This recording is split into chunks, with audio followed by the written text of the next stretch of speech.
Hello, good morning. How wonderful to see you. Now, I first heard this story in church when I was 15 years old. Now, it still makes me smile today as I recall the powerful lesson my teenage self derived from this story all those years ago. A lesson I want to share with you today. A newly ordained priest was posted to a small town in the north of England. Now, on his first day, he put on his street clothes and hopped onto a bus to explore the town. When he sat down in the back of the bus, he noticed that the driver had given him about 50 pence more change than he should have. His first instinct was to return the extra change, but then on second thoughts, he figured maybe it was a small token blessing from God. No need to return it. Then again, he thought, no, this was more change than he was entitled to, and the proper thing to do was to return it. But then he also thought of how insignificant 50 pence was. I mean, would the driver really miss it? He decided in the end to keep it. Now, at the end of his journey, he rose from his seat and walked down the aisle to leave the bus.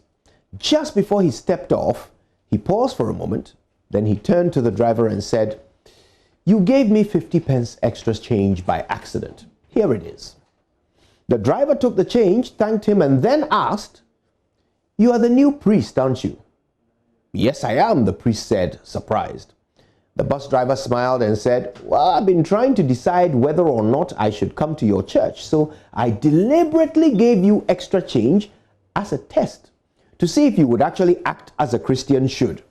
Since you did just that, I'll see you on Sunday." And with a wink, he shut the bus door and drove away. The priest collapsed onto a nearby bench and held his head in his hands for several seconds before lifting his head heavenwards. "Oh God," he cried, "I almost sold your child for 50 pence. My dear friend, who is watching you? Who is observing your life, measuring your smallest moves and judging you by even your least significant choices? Nobody? Wrong. Somebody is always watching. Your colleagues, your friends, your subordinates, your superiors, your neighbors, your children, especially your children. When you are driving them to school, they are watching you.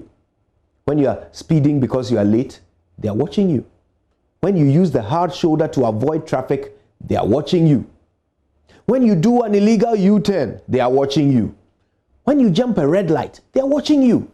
When the police stop you for jumping a red light, they are watching you. When you bribe the policeman to avoid the consequences of your improper behavior, they are watching you. To them, you are a grown-up, so whatever you do is right. Why else would you do it? Oh, and don't think you are exonerated because you don't have children. Other people's kids are watching you. Strangers, people you've never met, are watching your every move and judging you by your every choice. There's a lady who comes to my church. I noticed her a few months ago because she was wearing the most striking pair of purple shoes. She's never worn them again since. But every Sunday, I steal a glance at her feet to see what she's wearing. One Sunday, I happened to glance over at her just as she took gum out of her mouth and surreptitiously stuck it under her seat. With that one small act, she went from hero to zero in my book. Imagine my disappointment. So my dear friend, the message couldn't be simpler. Our actions, no matter how trivial, have incalculable consequences on the people around us. You always have an audience, so never stop putting in your best performance. My name is Kojo Yankson, and just as I always thank you for watching and listening, allow me also to thank you for paying attention. It keeps me honest. Good morning, Ghana.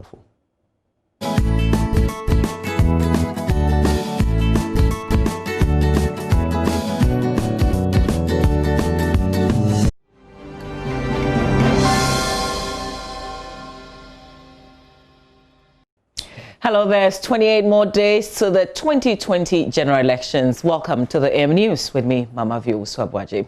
Now, more than 2 years after President Akufo-Addo cut the sword for the construction of the Mpoho to Kejebi Road in the Western region, work is yet to start. The 18-kilometer stretch is the only connection from the Mpoho districts, an area known for the growth of oil palm and cocoa, to the regional capital, Takoradi.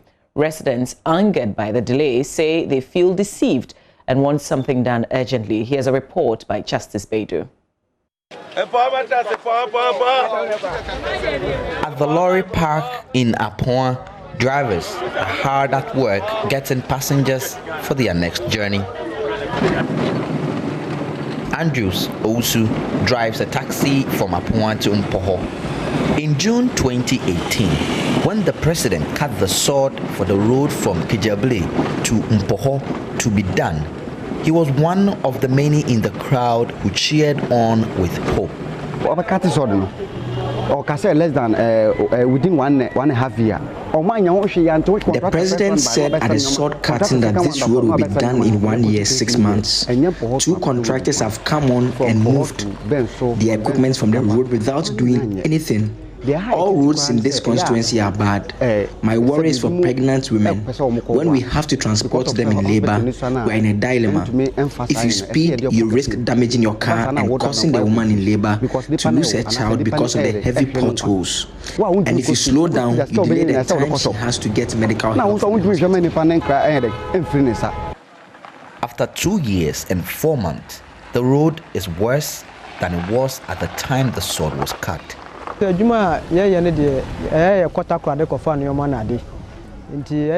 to travel all the time because of work, and the lorry fare keeps going up because of the road. We complain but get no help.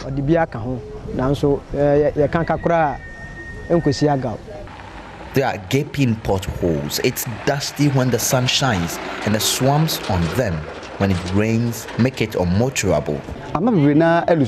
Many of my colleagues have lost their jobs because you work for a day or two and you spend it on repairs. Just More Constructions Limited, the contractors on the road, have recently been seen moving equipment onto the road. The residents are unconvinced. Yeah, the woman is here. Kwaniya. Obese bo nti di enti sa time no ono ko ya kase 3 weeks o. 3 weeks o baba be road no. O da nti say 3 weeks o se 3 months na kase baba be road. Awanya. So 4 years and 3 years no. That is work 1 month. Waje to abe. Sa time no o baba be road ya. One say una yaje na da yaje da obe oda. Mpoho, a town heavy in farming, has some of the country's largest oil palm farmlands. Many of their produce hardly get to market because of bad roads. This is just one of many roads in the western region begging for attention. Justice Beidou, Joy News, Mpoho. An independent candidate contesting the Hohoi parliamentary seat, Isaac Newton Nyagbe, has rubbished his dismissal from the opposition National Democratic Congress. According to him, he had already forfeited his membership of the party when he conceived the idea to run as an independent candidate and debunked rumors that he had been disqualified from contesting the Hohoi parliamentary seat. He was speaking to Joy News after a press conference by the concerned youth of Hohoi. Here's our Volta regional correspondent, Fred Kwame Asari, with more. Isaac Newton Nyagbe was among the 18 individuals who were dismissed by the NDC for failing to contest as independent parliamentary candidates in the December 7 polls. However, the concerned youth of Pando does not seem to be disturbed about this dismissal. According to the group, they endorsed the candidature of Mr. Nyagbe since the NDC was bent on presenting the non-performing incumbent, Madame de la Soa. Kojo Adai is the convener of the concerned youth group of Pandu. Over the decades, we do not know what our representatives that we voted for in this constituency, Pando, on the ticket of NDC, have been doing in Parliament.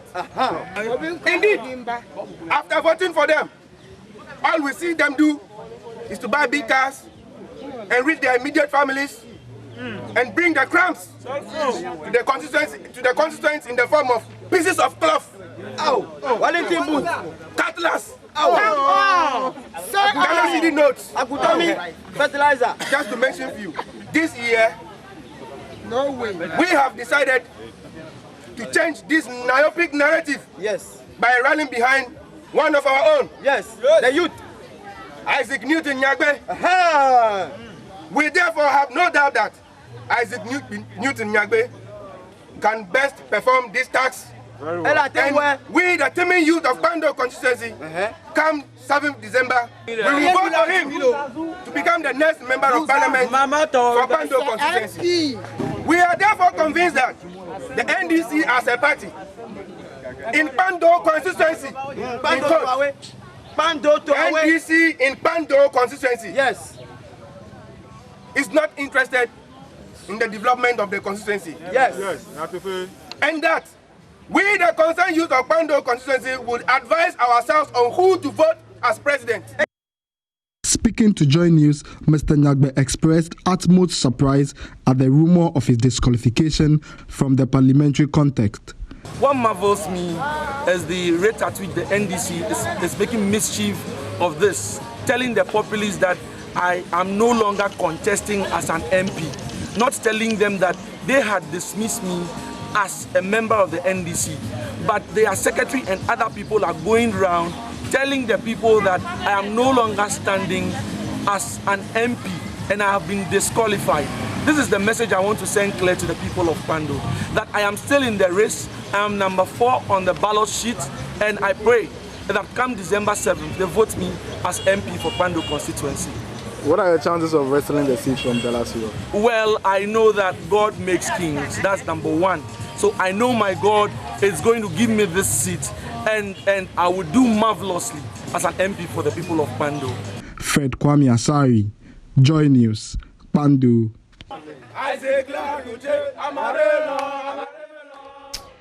Elsewhere, the Ministry of Health will henceforth actively take part and play a leading role in all road safety education in the country. This follows the inclusion of road safety issues in Ghana's revised health policy launched by President Akufo-Addo last week.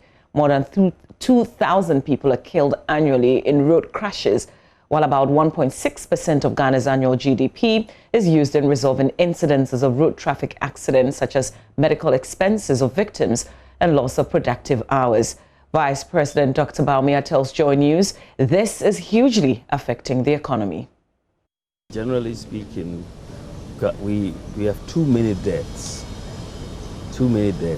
from road accidents, and it's costing this economy quite a lot annually. When you look at it, it's quite significant. Too many deaths from road accidents, and so my plea to all users of the roads, drivers, people who cross the roads and so on, is to be very, very cognizant of the fact that, there's no need to be in a hurry to die. The speed, make sure we maintain our cars so that brakes and other things can be, because our fleet is a bit quite old. And again, this is why we want to have a policy, the National Transportation Recapitalization Policy, for the cars that we are making and assembling in Ghana, to provide them to drivers who want newer cars, whether it's trotros or buses or taxis or whatever, so that they can lease them and pay overtime, and we will renew our fleets. But we have to obey our road signs. We have to watch the speed that we travel at, and make sure that we are cognizant of passengers who are crossing the road, and passengers who are crossing the road should also be cognizant of vehicles that are coming and not cross at places that are not designated for crossings and so on. So I think that we should all be each other's keeper in this area, because we are losing too many lives unnecessarily, too many lives. And Arrival Live is brought to you by the National Road Safety Authority and supported by Toyota Ghana and the Joy News Drive Safe campaign. The Rotary Club of Accra Ridge has begun building a 400,000 cedis delivery units for the Malamata Clinic's maternity ward. The project, which is expected to be completed in June 2021, is to help with maternity health needs of the people in the area while cutting down on maternal deaths. Here's a report by Isaac Kofi. The Rotary Club, since its existence, has spent over $4 billion on sustainable, life-changing projects. In 2016, the club identified a project as an initial visit was made by the service project chair and the president nominee at the time. Members of the Accra Ridge branch of the club gathered Chimota Golf Clubhouse to raise funds through games to support the extension of an ultra-modern maternity ward for the Malamata government hospital. The aim is to provide a comfortable delivery unit for pregnant and expectant mothers who visit the facility. Speaking at the event, President of the Accra Ridge branch, Rotarian Ya Ohinewa Nkuma, and the club's project committee chairman, Rotarian Yao Ahin Mensah, give more details about the project. Incorporating sustainable interventions ensures that the building will not only deliver a pleasing user experience, but will save water and energy and allow for cheaper running costs and maintenance. The roof design incorporates solar panels, solar hot water, and rainwater collection. A biofilm digester is specified for its sustainability. Okay, so we're raising funds to do a maternity unit for Malamata market. There's a government hospital clinic in Malamata, but we found out that they do not have a maternity unit. So what happens is if the women are pregnant, they're able to go there for antenatal care. But then when it gets to delivery, then they have to look for other places to deliver. So our main aim for this project is to provide them a delivery unit so that when they are pregnant, they see the same person. When they are delivering, they see the same person. Isaac Kofieje's report for Joy News. And that's it for the AM News. We've got plenty of news on myjoyonline.com, but stay with us in a little bit. I'll come back with Benjamin Akakpo as we review the newspapers for you.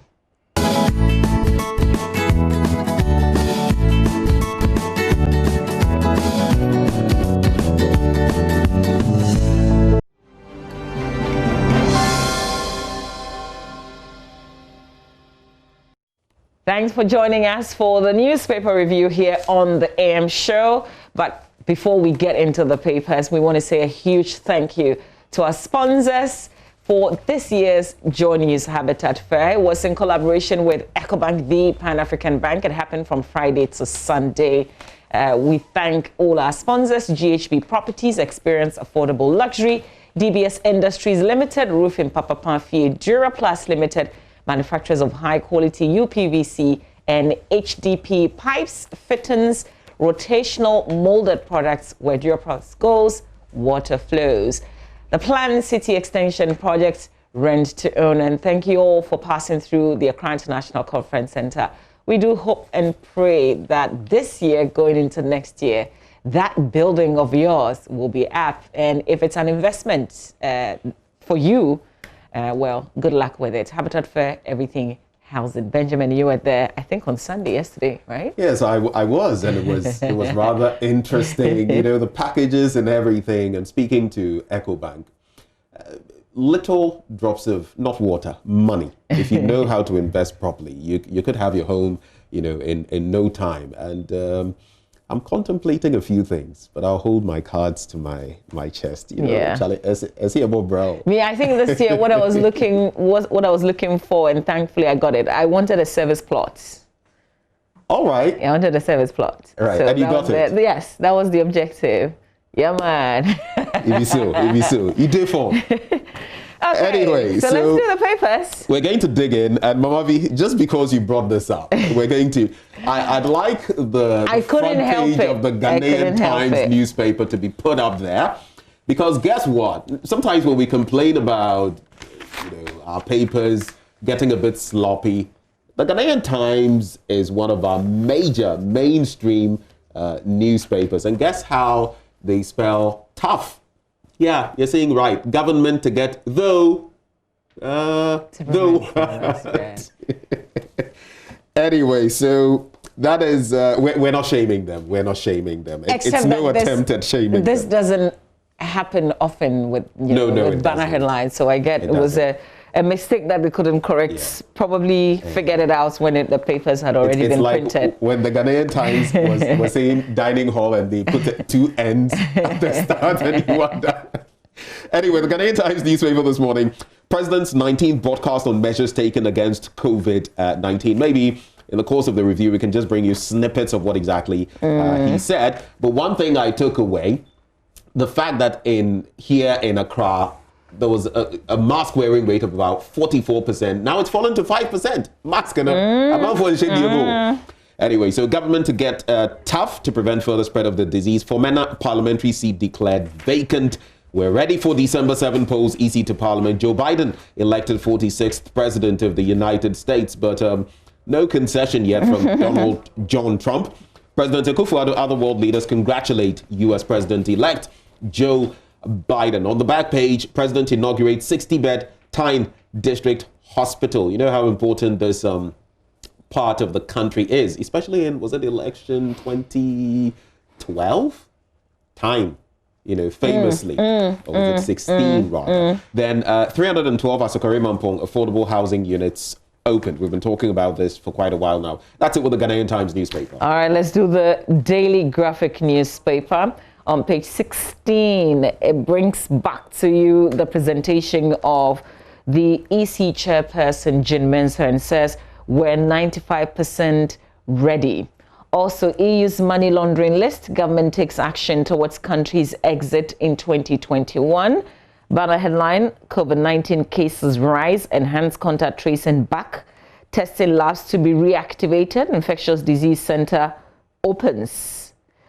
And then let's see what's in the center spread of the paper is a news feature, free duty on TVET equipment. And then, so TVET is the free and technical vocational education and training. And there's a feature on equipment that's supposed to be duty-free when it enters into the country. You can read on the center spread, but solving Accra's perennial flooding. There's also a story by Philip Tremantin here in the center spread.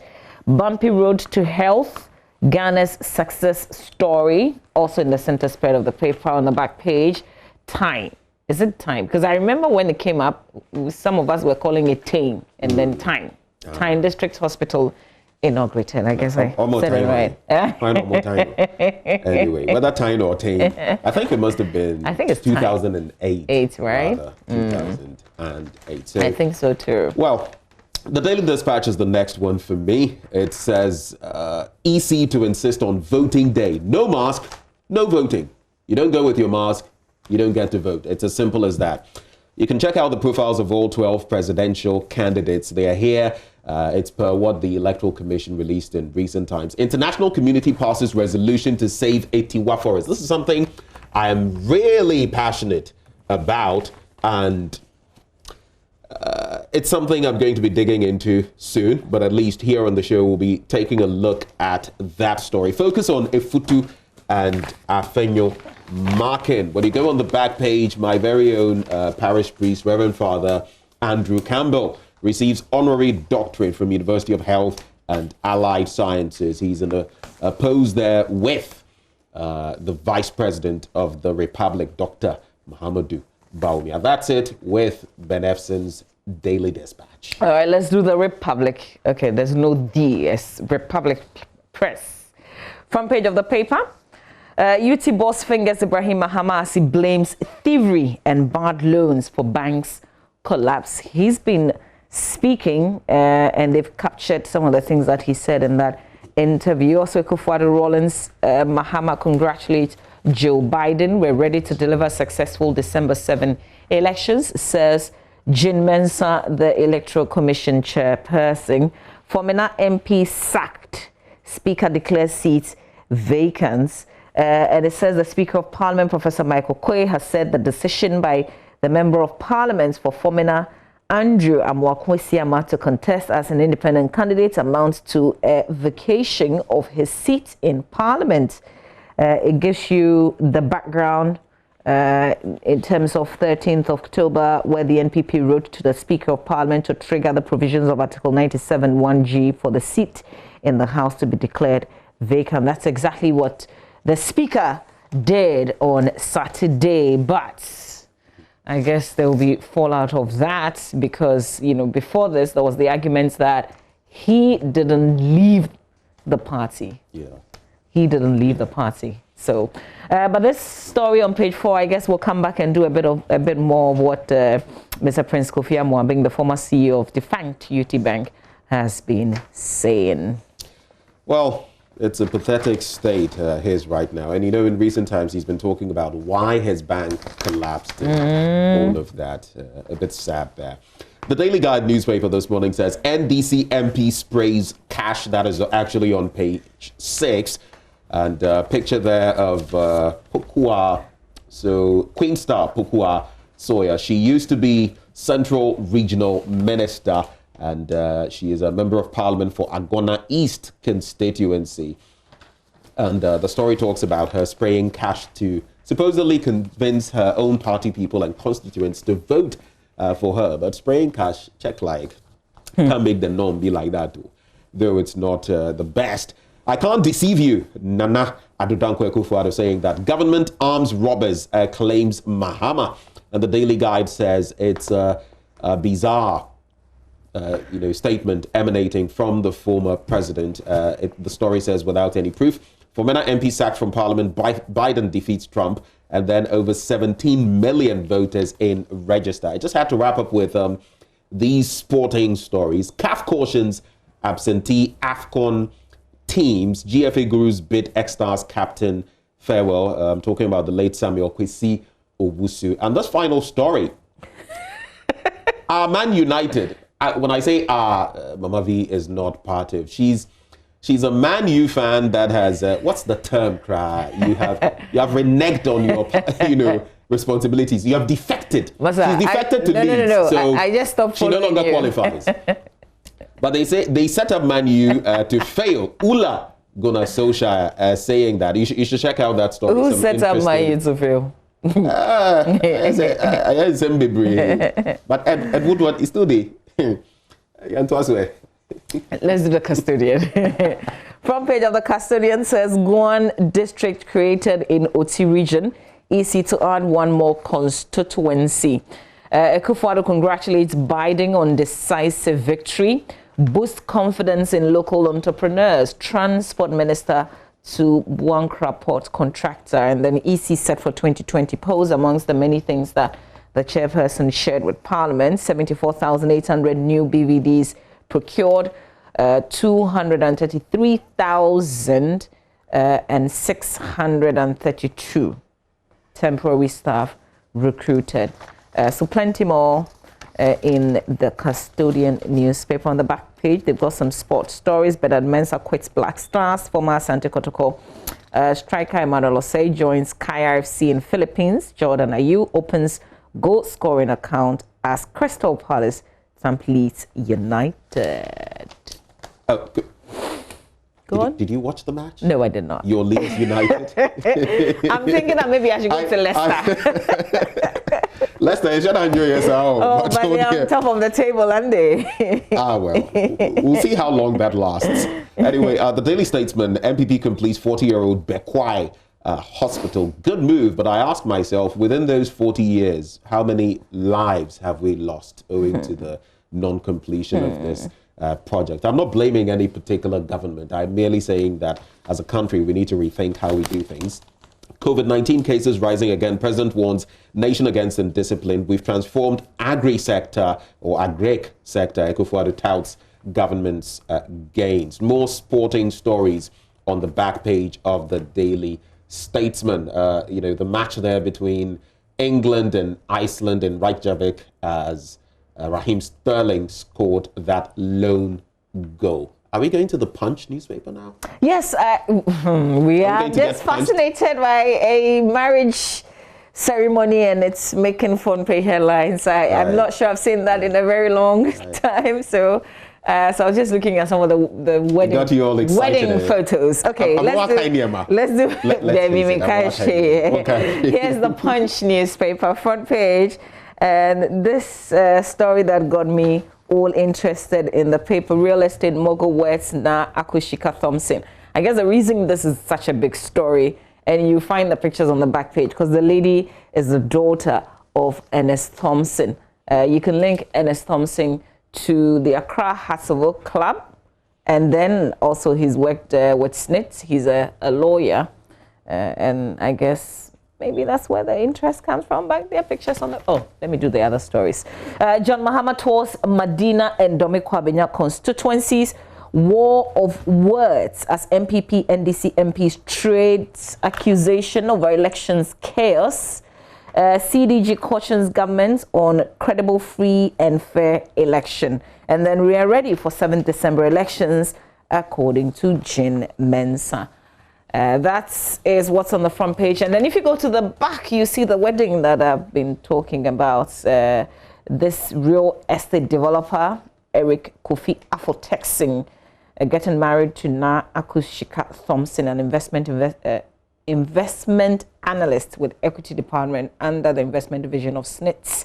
They said it was in a classic and colorful ceremony here in Accra. All right.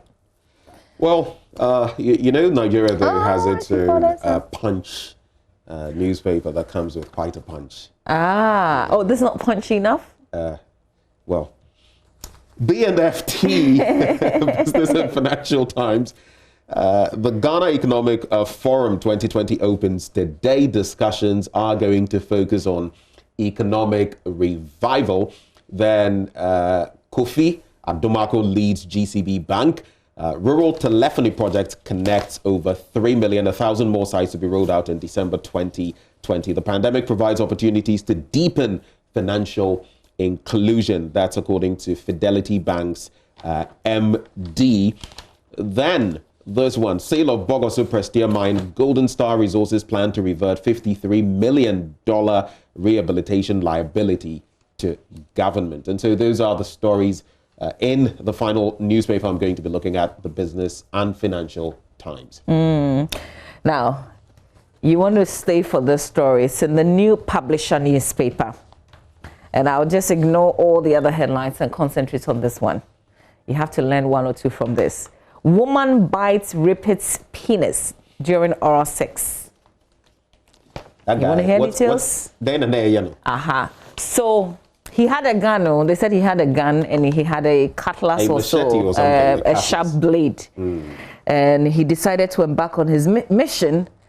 Fortunately, I guess for me it's fortunately, because you have to find a way to get rid of them whilst, you know, people come to save you in the process. And this woman who is a 23-year, no, the guy is 23. She found a very, you know, creative, smart to get rid of him. The guy he had apparently drugged her, so maybe he had already done whatever nefarious thing he wanted to do. And after that, you know, you've taken her television and all of that. He also wants the woman to perform fellatio on him. And well, I think he got what he deserved. And that was when she had recovered. So, of course, he took a lot away from her, but she found a way to fight back big time. Maybe that penis should have completely gone off. I mean, when I saw that, I'm sorry, but as a man, when I saw the the bandaging and the little piece on the side, my heart sank. I mean, these are not things that as a man you would want to see, but the act, the thought, I think it serves, it's a lesson right there. Far too often we hear of these stories. And interesting also how he got apprehended, because where the woman ended up, the same, you know, medical facility is where he also ended up, and they put two and two together and realized that no, this had to be the gentleman. So, well, his name is Emmanuel Ankon. Well, they refer to him as a rapist, but you and I were not there, so we can't straight away call him that. We can only say he allegedly, you know, he's not living up to his name, though, if he actually did that. Emmanuel, God with us, and this is more like the devil with us. Can you imagine? You went raping someone, now you are crying for help. Well, let's do this one from the Daily Dispatch newspaper. I did indicate I would get into it. International community passes resolution calling for global action to save Etiwa forest. I am particularly passionate about environmental matters, and this specific one, the millions of people that benefit from, you know, the Etiwa forest and the water resources and the plant resources, the flora and fauna. I mean, you should read more. I think all of us should, you know, get into a bit more when it comes to Etiwa. But the story says members of the International Union for Conservation of Nature on Wednesday overwhelmingly voted to adopt motion 103 and it calls for urgent measures to safeguard the globally important Etiwa Forest, Ghana. Now, the motion becomes a formal IUCN resolution, given the government of Ghana, again, a clear message that the Etiwa Forest must be withdrawn from the planned bauxite mining and protected as a national park. The motion was brought by Arusha, Ghana, with co-sponsors and IUCN members, the Development Institute, among others. Now, the motions process, which is very rigorous, takes more than a year from submission to voting. Of the 580 members voting on the motion, 98%, I wanted to take stock of that, were in favor, showing clearly that the decision to mine bauxite in Etiwa is vehemently opposed. And while I feel government ought to be able to leverage our natural resources and in order to build the sort of country we want, I feel pockets like Etiwa, some of the few ones we have left, ought to be protected. So my take on that, I've been posting about these on social media and all of that. So this is nothing new to me, and I'm happy that this resolution has come up. Whether government will listen is another thing. The first time I visited Kwabe, I made a lot of noise because I had not seen, because we had talked about Etiwa Forest, we talked about the beauty and how we will be destroying the forest, and I got really close to it and I loved it. And I was like, oh God, please don't touch this. Pristine nature, like don't untouched. Touch this. Yeah. It said that, man, we touch everything and we destroy it. Well, I can do a bit of the story about the UT, defunct UT boss, if you like.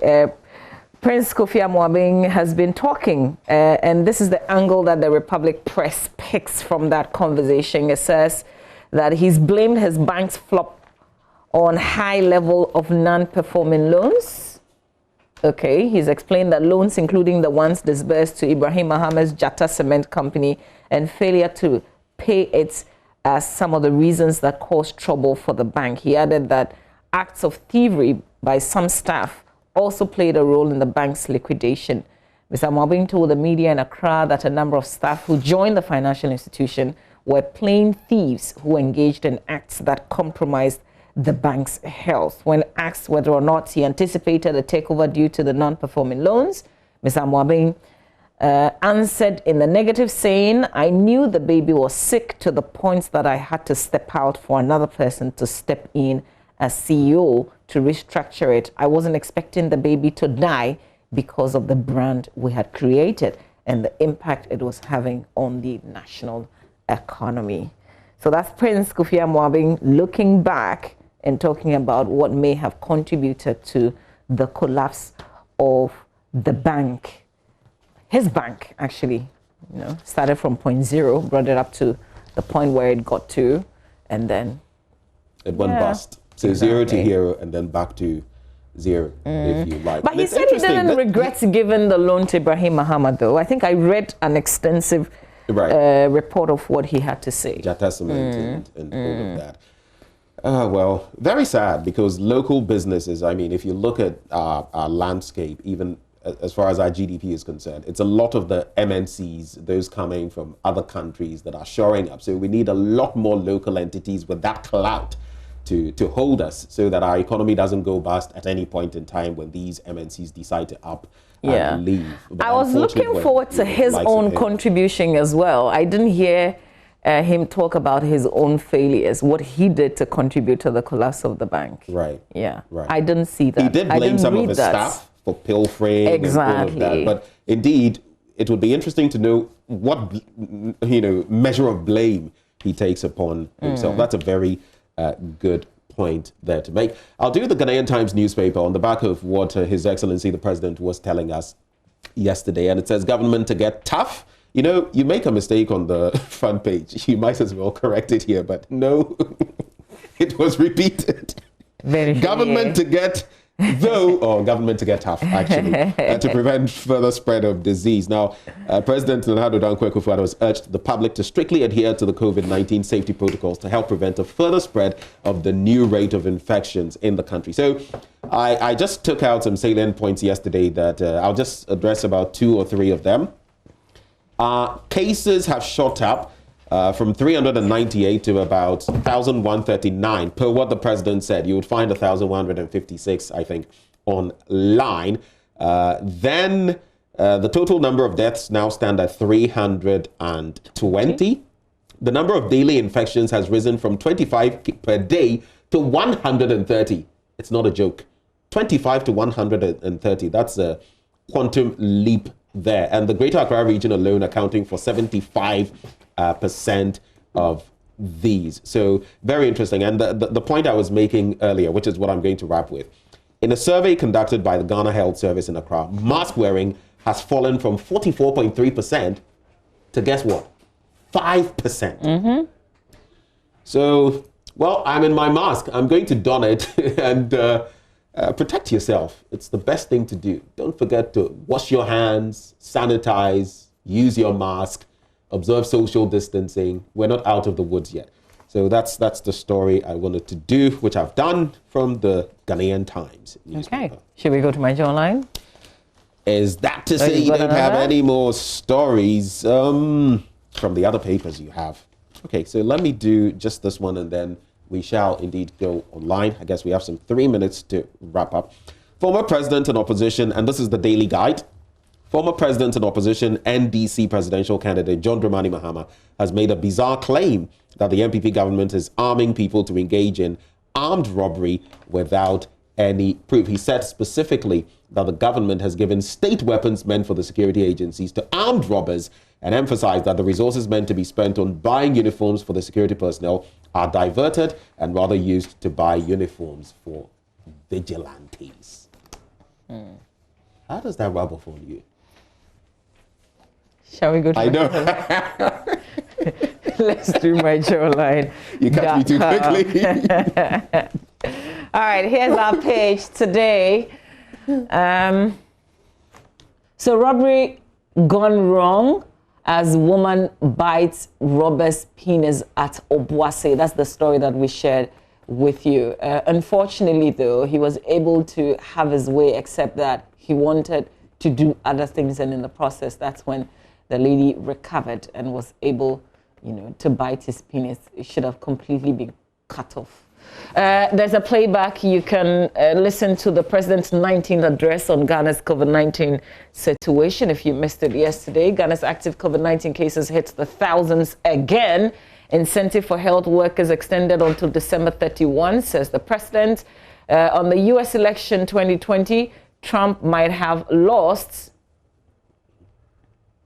If we go up, we can see the rest of it. So Trump might have lost, but his legacy lives on with congressional Republicans. I look forward to working with you. Mahama to U.S. President-elect Joe Biden. Mahama and Trump come from the same stock.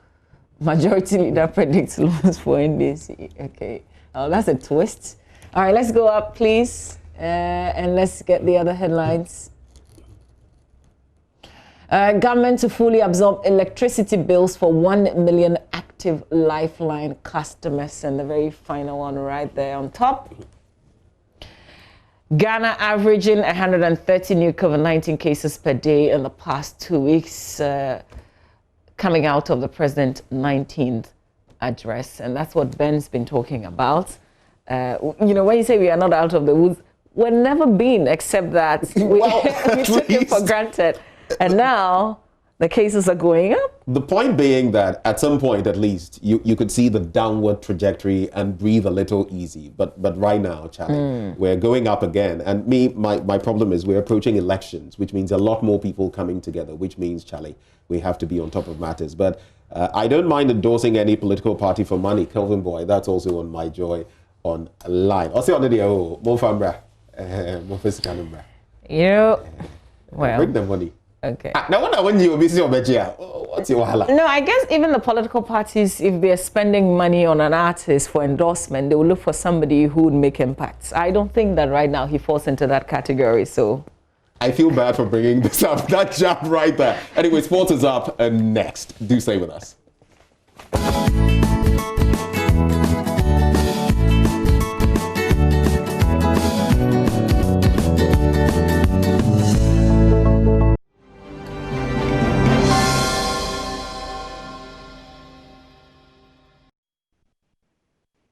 Hello, good morning, and welcome to the AM Sports with me, Enrico Ampofo. Hope you had a fantastic fantastic weekend.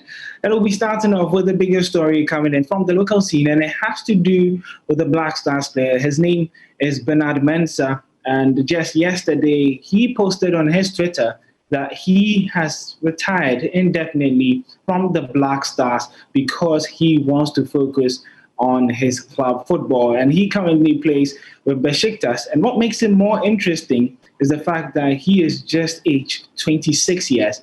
Now, usually players, retire after age 30 and heading towards the end of their careers. But for Bernard Mensah, he is certainly in his prime, and he was enjoying some really good season with Besiktas. He is still a player of Kayserispor, and he is currently on loan with Turkish giant Besiktas. But for Bernard Mensah, he was excluded from the Black Star squad that are set to face Sudan in 4 days' time here in Cape Coast, Ghana. And remember that he was also part of the squad that faced Mali and Qatar in the friendlies. He only played against Mali, and he ended up contracting COVID-19, after which he was excluded for the real qualifiers. So it's yet to, really come out with the exact reason as to his thinking of retiring from the Black Stars. But we'll be keeping an eye out on that and giving you the latest update on that as well. But let's come back to Ghana and talk about the Ghana Premier League, which kicks off in just about 5 days' time when Heart of Oak do travel to face Aduana. But we'll be talking about Heart of Oak's arch rivals, and that's Asante Kotoko, because their head coach, Maxwell Kunedu, says that they are preparing well and they're indeed ready to end their 6-year trophy drought. Remember, the last time they won it was in the 2013-2014 season. And Maxwell Kunedu himself, before that, had won it twice with the Porcupine Warriors. And he says they're ready to win it once again. Majority of the time it's not us, even though we have a responsibility, but it's the boys that play so well to help us win or accumulate that points that we are talking about. When you prepare a team, mentally everybody has to be ready. So if player A is not there, player B can hold the fort. That is what we want to build on. And we shouldn't be okay with scoring 1 or 2 goals. We have to keep on going, keep on scoring. And so far, they are doing their best. The goalkeepers are doing their best, the defenders, midfielders, and from the attackers. But we start to defend from up front. And so far, the games we've played, we are happy with whatever contribution every member has given so far.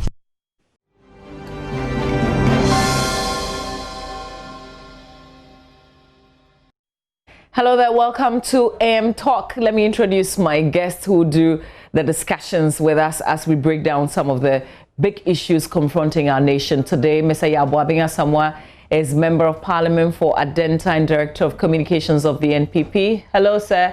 A very good morning to you. Thank you for making time. Mr. Yaboabing Asamoah, good morning to you. Okay, I'm not sure he can quite hear me. Let's go to Dr. Rashid Draman, Executive Director, African Center for Parliamentary Affairs. Dr. Draman, good morning to you. Good morning. Okay, great. Thank you so much for making time. Thank you for having me. Okay, sure. Mr. Yaboabing Asamoah, can you hear me now? Okay, we'll bring him in a bit, but let's start with our first issue. As Speaker of Parliament, Professor Michael Quay has declared the Fomena constituency parliamentary seat vacant.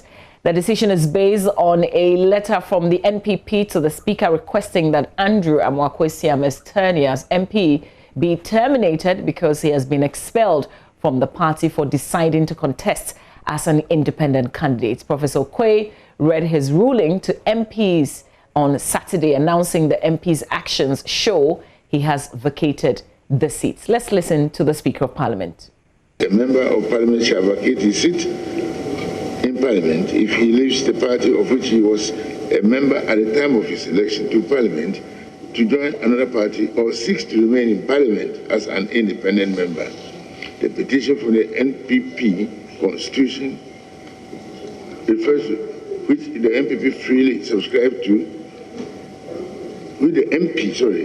freely subscribed to provides in Article 391 that a member of the party who stands as an independent candidate against the officially elected member of the party or who joins or declares his or her support for another political party or for an independent candidate when the party has sponsored a candidate in the general or by-election automatically forfeits his or her membership of the party. After 7 December 2020, when Parliament is still in session till 7 January 2021, how does an MP operate both as an elected independent MP and at the same time an MPP MP if he should win the election?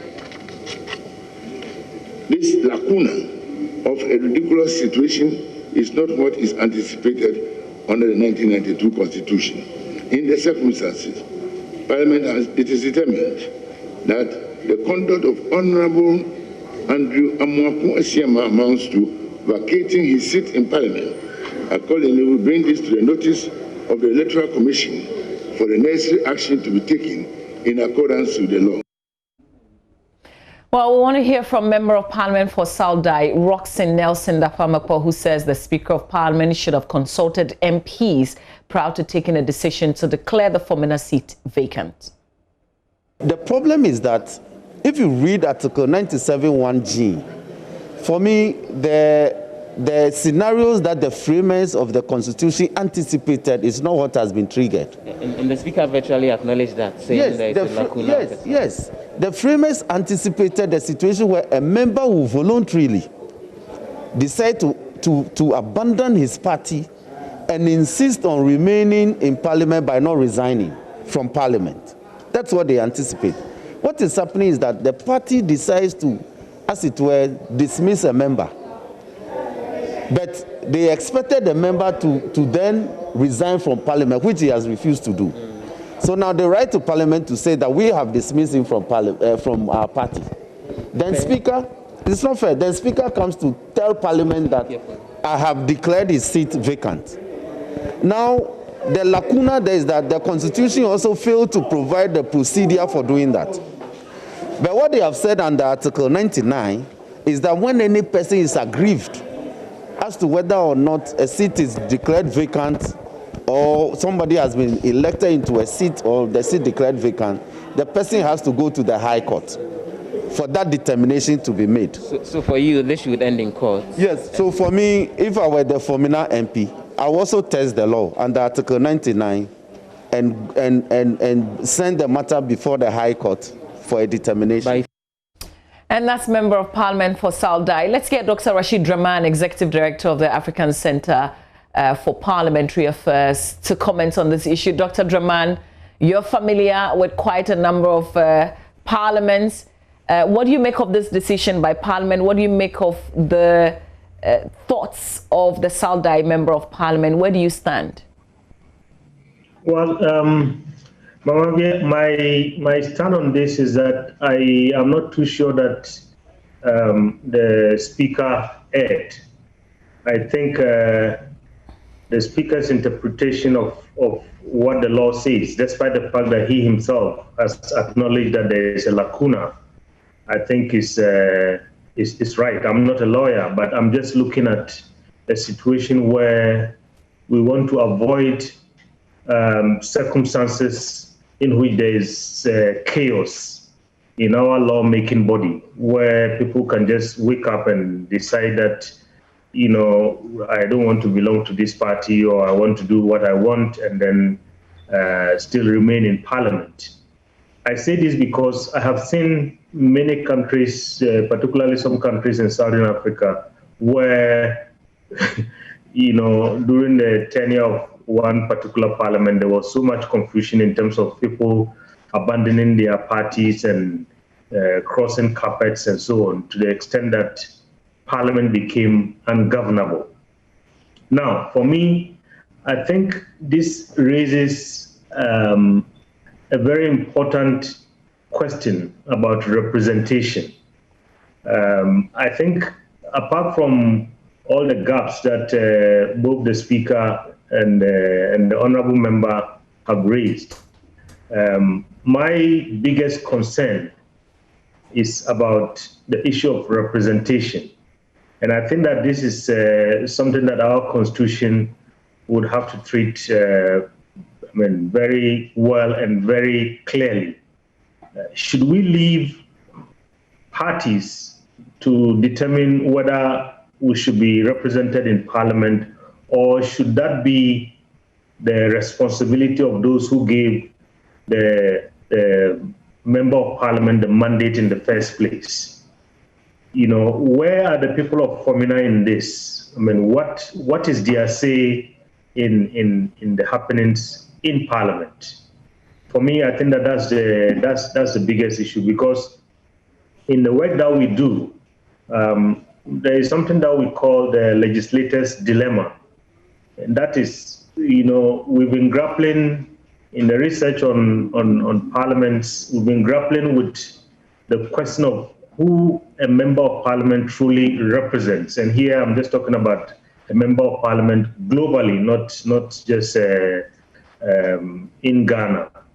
You know, many people ask the question, when a member of parliament raises his or her hand to vote on an issue in parliament, is he or she representing the interests of the party, the interests of the people who sent him or her to parliament, the nation, or some particular specific interests? And I think this matter before us lays bare, I mean, this issue. In this case, I think what we are being told is that the Member of Parliament represents the interests of the party in Parliament and not really the interests of those who elected him. I mean, that's my interpretation of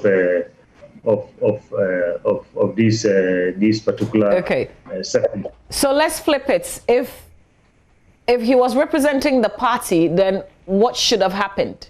If he was representing the people, what do you think should have happened? Well, if he was representing the people, because the honourable member that spoke after the Right Honourable Speaker made a point about, you know, where are members of parliament in this, and that the Right Honourable Speaker should have consulted members of parliament. I would take it further and say, no, I think the Right Honourable Speaker, or I mean, this process should have been concluded with consultation with the people that the Honourable Member represents. That's the people of Femina constituency. Isn't this complicated matters, because the people of Femina largely was the NPP that voted for him to be in Parliament? Yes, indeed. I mean, the people of Femina made yes MPP, but Mama, we can't say for sure, because in every election you have maybe members of a particular party who vote for you, but you also have what we call the swing voters, as we have seen in the recently concluded elections in the US and even in our own country, whenever elections take place. I mean, we have supporters of a particular party, but we also have people who make decisions based on whatever platform a party or an individual presents.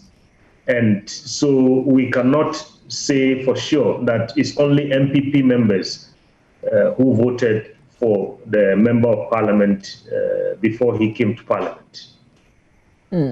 So where does this leave us? Does this set the precedence for, you know, if this happens in the future, then we can always cite what this Speaker of this Parliament did and then follow same? Yes, I think this is the first in our parliamentary practice, and perhaps, in my view, maybe the framers of our constitution and our lawmakers should quickly look at this. Otherwise, whilst it's the president, and at this point in time, the Right Honourable Speaker does not have any choice but to look at the wording of the constitution and apply it as such. I think we have to quickly move to remedy this situation. Otherwise, perhaps it might not be a good precedent. We might end up maybe in the 8th Parliament with a lot of such instances, and that might create a lot of problems for Parliament. When you say that, are you suggesting, just like Mr. Roxanne Dapamapa was saying, somebody should go to court?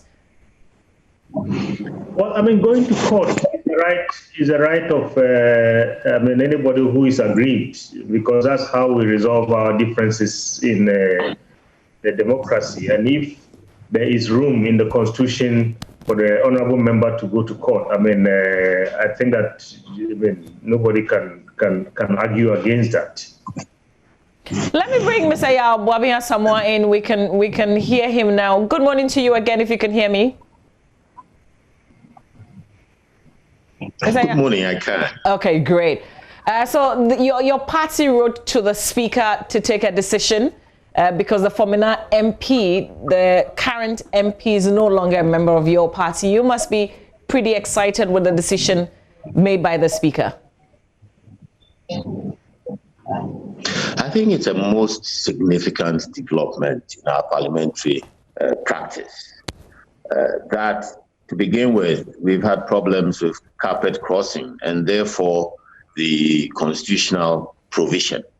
I don't believe that on the floor, decisions like this, where you sit, should be based on the whims and caprices of individual MPs. There must be some level of certainty on the floor. Because are free at any time or go in a direction where aisle crossing is controlled. And our approach with controlling aisle crossing could be important, given that we have just two major large parties.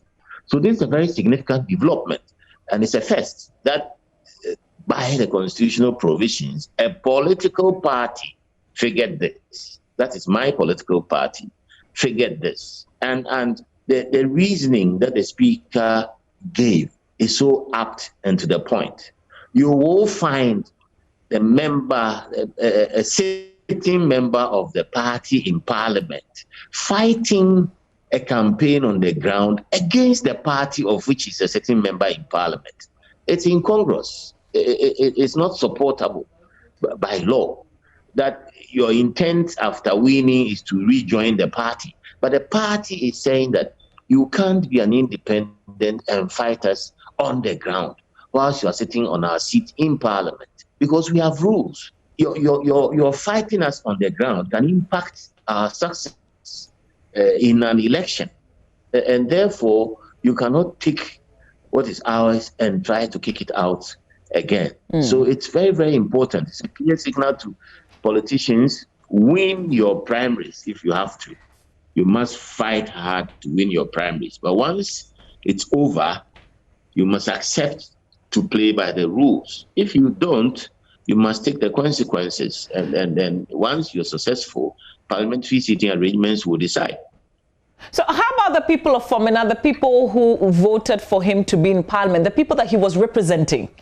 They weren't consulted in this. They just wake up to realize that his seat in Parliament has been declared vacant. Yes, they didn't have to be consulted. The issues go back to the form of the Electoral College that we have. And I think it's time that both major political parties looked at it. Because the people of Fomena, who the MP is representing as a whole, the MPP card-bearing members in Fomena, the larger community beyond the MPP card-bearing members, floating voters and otherwise, may like the MP. And then you have a collegiate system, a delegate system, which and that is where ourselves. The political parties need to sit up. It's not about Parliament consulting the people of Fomena. It's about the political parties putting in place the best methods, the most widespread methods for determining who their candidates will be within the communities. On the whole, by and large, it would appear that at the moment, the delegate system of electing MPs appears to be failing us in some instances, because the delegate choice doesn't always seem to be the popular choice. There are people who have said that we should go in the direction the Americans have, which is that all card-bearing members of the political party within a constituency ought to have a decision in who becomes the parliamentary candidate. And if that is the case, then you would find that there is widespread consultation. Plus, the person would have been compelled over the years to be working within the community to gain the trust of the community, so that in a time of selection, when a primary is due, your chances are enhanced because you are a community-based person. There's a sense that the delegate system is too narrow.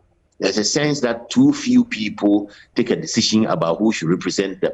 And that in that sense, when there are too few people, the issues that are used, the issues that come under consideration for the selection tend to be too narrow as compared to the needs of the community. So it is not Parliament which is supposed to constitute the political parties which must re-strategize our selection processes.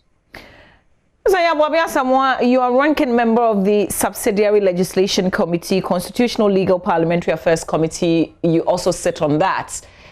What role did parliamentarians and committees such as the ones that you sit on played in the ultimate decision by the Speaker? The committees do not have to play any role. This is set out in the Constitution. Is the Speaker's duty to follow the constitutional provisions. It is not a matter for debate. It is not a matter for plenary decision. The rules are set out in the Constitution. As the Speaker read out, we have said that across the aisle, he must vacate his seat, whether to go as an independent against his own party or another party. The seat must become vacant because you are there on the premise of the party which brought you. So what the significant aspect of this is the party itself writing to the Speaker. I dare say, if I'm going to say something controversial, that left Parliament alone, we may carefully have overlooked it. But the initiation by the party writing a letter is a significant thing, which means that now a political party will determine that it will crack the whip. A political party determines that if you don't follow our rules, we will be disciplined, and our discipline will touch you. So in this instance, when you are filing, you are advised in the filing documents that we have that you cannot go against the party's wishes in the event you lose your primary. It is stated black and white in our filing forms within the party for the primary. So if you go into a primary and you believe that it didn't go well and that you have better chances of winning the general election than the person who won the primary, then you go out there and become an independent against our party. It's been happening before, and it can create damage to the party's fortunes. And therefore, the party is very strict now. The party is saying that you are either with us as the preferred candidate by virtue of our current selection structures, or you are not with us. So the party is enforcing the rules that is set for itself. The party wrote to Parliament, wrote to the Speaker, saying, Mr. Speaker, your constitutional duty is that anybody who goes against their party per the Constitution must vacate their seat. So do your duty. So it has very little to do with the committees. The rules are very clear. That's why I'm saying that the significant part of this is the initiation from the party. Perhaps if the party had not acted, Mr. Speaker may not have acted. It would have been convenient not to act with 4 weeks or so to an election. But it has set a precedent that within our own party, people will sit up. Within other political parties, instead of seeing it as an injustice, they should see it as the discipline required to maintain how do I say it? Is it pressure? So that people don't go beyond what the party delegates decide. Okay. So we, the party, must now be bold enough. If we believe that the delegate system is weak, we must be bold enough to now sit up and say that we want to change the delegate system so it's as inclusive as possible, so that at the end of our delegate selection system, tensions are minimized. That is what we must do. Dr. Rashid Rahman, let me give you the last say on this. So does it mean that the former MP can no longer step in Parliament effective Saturday as the Speaker ruled? And would he be paid? Well, yeah. Would he take ex gratia? I guess one of the big questions that people are also wondering. Oh yeah, well, I mean that I don't know in terms of whether he will take ex gratia, particularly if he has worked about 99% of the days that he has worked as a member of parliament. But you know, for me, Mama V, I hear Honorable YB clearly about taking a second look at our the selection process and the delegate system and so on and so forth. My fear, particularly if these issues are not looked at, carefully, and then perhaps maybe those portions of our constitution revised to bring some clarity. We might wake up one day and some political party might take this a step further. If they disagree with a member of parliament, they might just come up and say, oh, he is no longer a member of our party. And if he's no longer a member of our party, we are going to write to parliament, and then the right honorable speaker, dismisses him or her from parliament. There's no such constitutional provision. Yes, but that's interpretation. A party can decide, and maybe one day, if they disagree with Honorable Asamoah YB, somebody might just cook up kind of a story and say he's no longer a member of our party, and then that becomes a problem. I have seen this in the Gambia. For them, it was very clearly stated in their constitution. If you are no longer, or you disagree with the party on the floor of parliament, then automatically the party kicks you, and then you lose your seat. We don't want to get to that point. And Honorable YB also mentioned the issue of discipline. I think while we want cohesion in parliament, and people are elected on the ticket, by and large, of political parties, at the same time, we want people like Honorable Asamoah YB and all our honorable members to have the freedom and the latitude where they disagree with their party to say, on this one, yes, party cohesion aside, I'm going to side with my people, I'm going to side with country, and so on. If you have this excessive discipline and so on, it limits, if you like, the independence of our members of parliament, and we don't want to get to that point. So I'm raising this to just look at what could possibly happen in the future, and that we need to really think carefully and avoid it. Okay, so just to ask, so how do we cure this then? How do we cure this so we don't get to the point where you're referring to? Well, Honorable Asamoah YB has mentioned, the issue going back to the various political parties. But I think, again, just like many articles in our constitution, you see, when you listen to the honorable member from South Dai, he has a different interpretation. And this means that, we don't have to leave a lot of lacunas in our constitution. There has to be as much clarity as there could be. So which means perhaps maybe this is a candidate for, this article is a candidate for constitutional review, if ever we get to that point. Okay.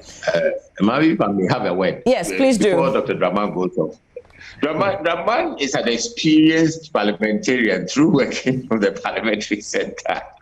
And I think the way forward is to begin to look at strengthening the political parties, because the political parties make up parliament. So rather than start from the top, looking at constitutional review, we must look at discipline within the parties. Look, we were so desperate. Misconduct can lose you elections. Misconduct from within a political party can lose you elections, particularly with independence and otherwise, all stemming sometimes from the selection process and factional interests in the party. But if we set up the parties in a way that we remove the tensions associated with the narrow selection processes, you will find that candidates are so grounded in the communities that when they become members of parliament, they will have that strength and energy to be free to speak their minds. Because when they speak, they will be speaking for their constituents, so that the government will listen. their constituents will support them. So his concern about making MPs free and giving them the latitude to speak, I think will be grounded even more strongly on a candidate who is coming from a background where his selection process is virtually unimpeachable, in the sense that he had so much broad consensus on the ground. The community supports him so much that if he stands up in parliament to speak for their community, even against his own government, it will be accepted that he speaks for his community. For now, we have contentious situations where many times you select a candidate through the narrow electoral college and the community says this is not the person you would have preferred. And it is so bad that our recent thing, we even try to legislate that we would take you to court. That is how bad it is. We had candidates, we had our first draft selection document, the application form to be a parliamentary candidate. The initial draft had very strong provisions about this, that if you are centered to file on our behalf and you lost and you chose to go independent, we would have the right to go to court and bar you from standing in the election. That's how bad it is. Because independence can whittle support, critical support, and damage the chances of the party in a general election. So it's important that we realize that when the parties are strong enough, Parliament itself will be strong, because Parliament is constituted by the parties. And the parties are better organized. And the parties have strong policy positions within the parties themselves. And the parties are essentially, critically, substantially connected to the communities from where the candidates come from. Then we will not be in a position to have a very viable and very strong independent parliament. Well, I guess we'll have to wait. Sure Dr. Drama, in the next 4 years, Dr. Drama will be working with some of us on those matters. And I guess, gentlemen, we'll have to wait to see those who have gone independent, whether or not they make it to parliament. Then we'll see how the party, or the parties, if you like, will try and get them back into their side. That will be interesting, especially because of the way the conversations have gone. It will be interesting if they truly win. We would see if the party would want them back immediately or not once they're in parliament. But I also want us to talk real quickly about the 7th parliament and the... Mama, let's clear that. Let's clear that quickly. Because you see, once you enter parliament as an independent, you are requested to sit with one or other of the major parties. So that complication is not as complicated as we see it. In the end, more or less, the rules will compel the party in parliament to accept an independent who chooses to sit on that side. It's going to be interesting. Well, I guess we'll cross that. But for us, those who are watching, we would see if the MPP would want, if the Fomena MP, well, is he no longer the MP?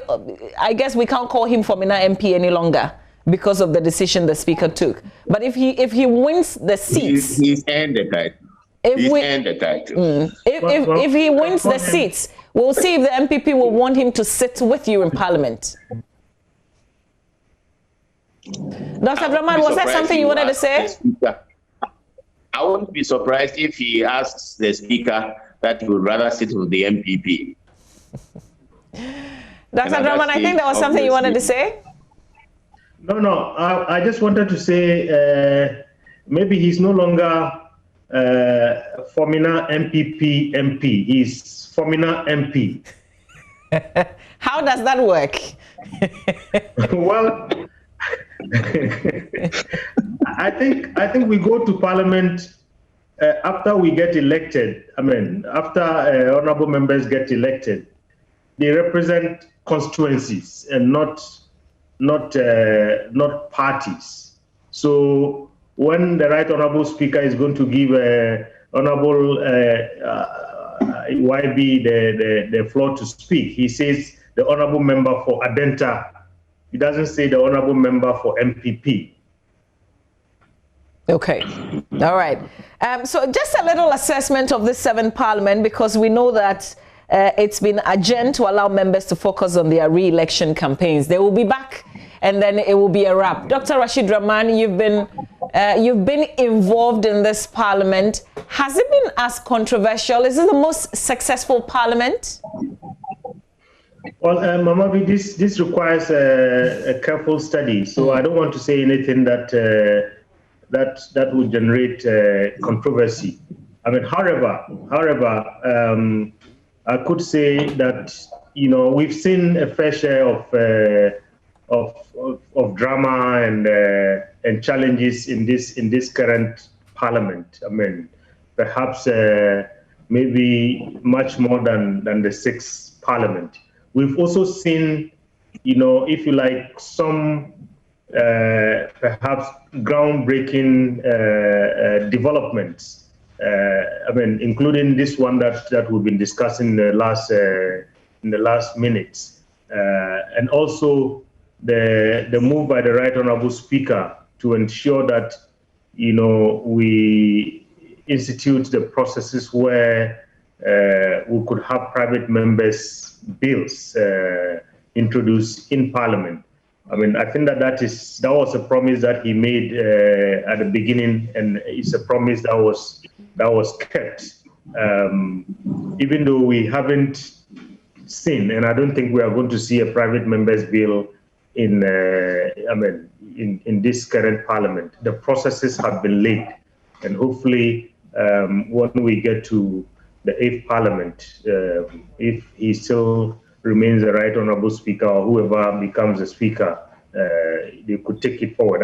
For me, I think this is very important, so that at the end of the day, the legislative agenda is not determined at all times just simply by the executive. We want to make sure that our honourable members also have a say in the kind of laws that we have as a country, not just simply maybe scrutinizing and passing the laws that come from the executive. I mean, on the issue of oversight, I think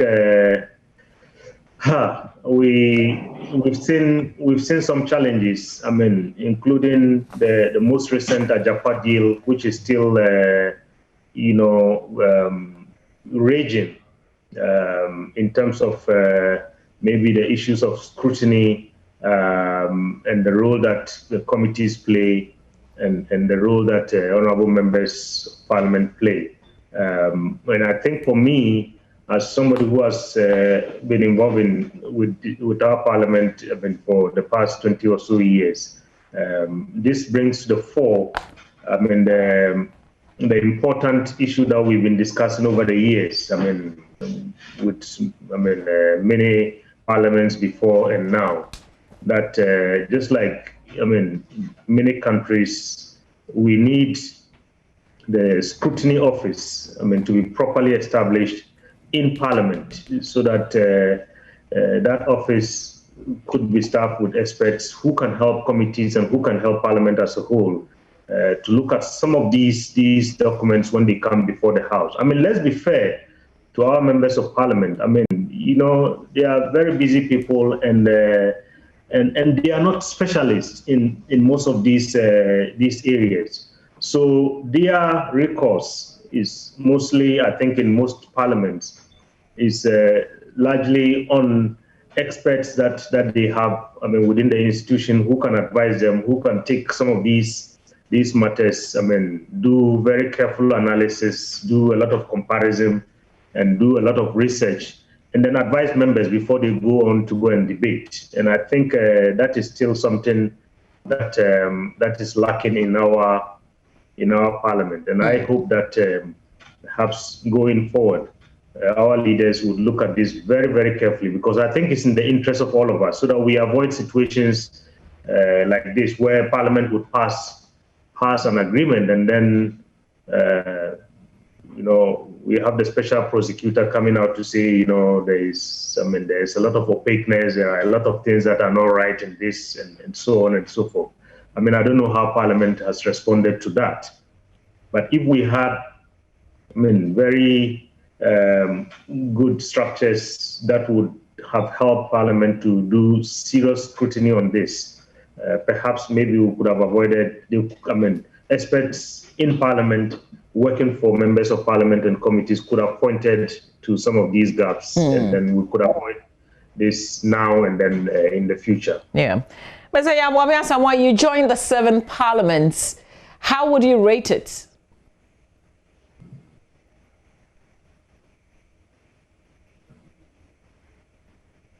Mensah Yabwame Asamoah, if you can hear me. Hello? Yes. Can you hear me? Yes, I can hear you. Can you hear me? Yes, I can. I don't know if you got what I asked. You hear me? Yes, we can hear you. I can. Yes, I think this parliament has been everything and more. I'm a first timer, but before then I've been following parliamentary practice through my career positions. But this parliament that I joined, I think if you look at all the indices, and it will come up steady as we go into the 8th parliament. First, the number of bills. Probably it's past the highest number of bills since the 4th Republic. And we can go back and look at that statistic. Many bills have been passed by this parliament, far more than any other parliament we've had in the 4th Republic. That's a huge amount of work that was done. Second, of significance to me is that key bills were passed for democracy. The Office of Special Prosecutor. It's a major bill, to the extent that office has come back to bite Parliament on its oversight role. And we stand and expect that the office will do even more. And it was passed by this Parliament. The Right to Information RTI bill that has been passed and now is law, and we have a commission, an RTI commission. Between the OSP and the RTI commission, we expect a major expansion in civil society participation in governance, major qualitative expansion, because they have access. They clearly have access. So these 2 bills that have been passed by this parliament are significantly going to impact the development of democracy going forward. The leadership of the Speaker has also been exemplary. He's been able to establish some form of legal drafting expertise and an office in Parliament to support that process. Parliament depends on the Attorney General for drafting, but beyond the Attorney General, Parliament should have its own capacity, particularly if our private members' bill initiative is going to fly, which is another thing that the Speaker has driven forward very seriously. Then I come to the contentious issue of infrastructure. This Parliament saw the excitement of drop the chamber. Yes. Perhaps later on, when we come to realize the value of what Parliament does, we will build that chamber. I'm a firm supporter of build the chamber. But then the 8th Parliament will determine that. But it was one of the highlights of this Parliament that it generated so much emotion. Build the chamber generated so much emotion. It was one of the highlights for me of this Parliament. And then, of course, the other high drama incidents, boycotts, this recent sacking of the former MP, the cash for seats sitting, the MPP's, the NDC's engagement on the American Defense Pact, if you recall. There have been some very high points of drama in this Parliament. I think for me, as a first timer, it's been very exciting. I wish and hope that I'll get back into the 8th Parliament to support these trends, which can only be positive for our country. Dr. Draman, we will wait for that extensive report that will come out from the African Center for Parliamentary Affairs on this 7th Parliament. Yes, Mamavi, and I hear my good friend Honorable YB about particularly the fact that, I mean, this is one parliament that has passed the highest number of bills. I mean, whilst I agree perfectly with that, I also want to entreat him and his colleagues, maybe when we get to the 8th parliament. I hope and I pray that he wins his election. That, you know, we have to make sure that when these laws are passed, we also ensure that the resources that are necessary to give backing to some of these laws are made available through the initiative of Parliament. And also we make sure that some of the challenges in the implementation of some of these laws. For instance, you talk about RTI. Many civil society organizations complain about the difficulty. We've heard the Media Foundation for West Africa talk about the difficulty in access to information. It's not just simply passing the bill and ticking the box, but we also have to make sure that all necessary steps are taken to make it a reality. We, at the beginning of the mandate of the special prosecutor, I think we've heard even he himself come out to say, yes, the law is passed and so on, but I don't have the resources to operate. I don't have an office and so on and so forth.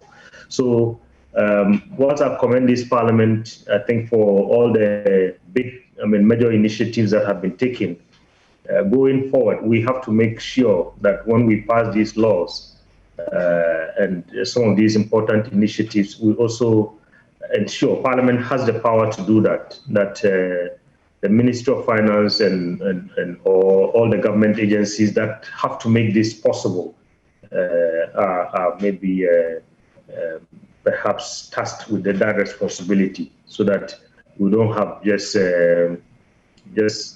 laws that are passed for the sake of just passing the laws. Dr. Rashid Draman, very grateful for your time this morning. He's the Executive Director of the African Center for Parliamentary Affairs. Also joining in this conversation, Mr. Yabuabing Asamoah, who is Member of Parliament for Adenta and Director of Communications for the NPP. Thank you, gentlemen. Mr. Yabuabing Asamoah, all the best with your upcoming contests. Thank you. Endorse me. I thought you were going to say I will win rather than just wishes. When people say that, it comes with a lot of money. So thank you, gentlemen. Well, I wish you well. Okay, thank you. It's a pleasure. All right. So when we come back, still here on the AM show, we know that Ghana's case counts is rising again. Experts are worried. Yesterday, the president gave his 19th address. He talked about bringing back the tracing and the testing, more of an enhanced testing and tracing again. We know how many people are not respecting the protocols, and according to that research by the Ghana Health Service, about 5% of the population is wearing the mask. We will speak to Professor Alfred Yosing, who is a virologist with the University of Ghana Medical School, and Dr. Chris Owu, member of COVID-19 management team with the UGMC. My colleague Benjamin Akapo will have that conversation next here on the show.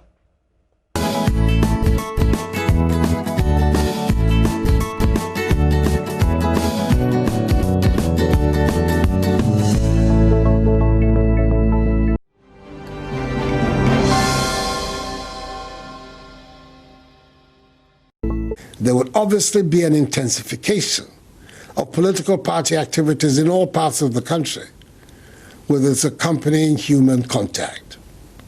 Nevertheless, I encourage political party leaders and supporters, at the very least, to wear the mask at all times at these gatherings.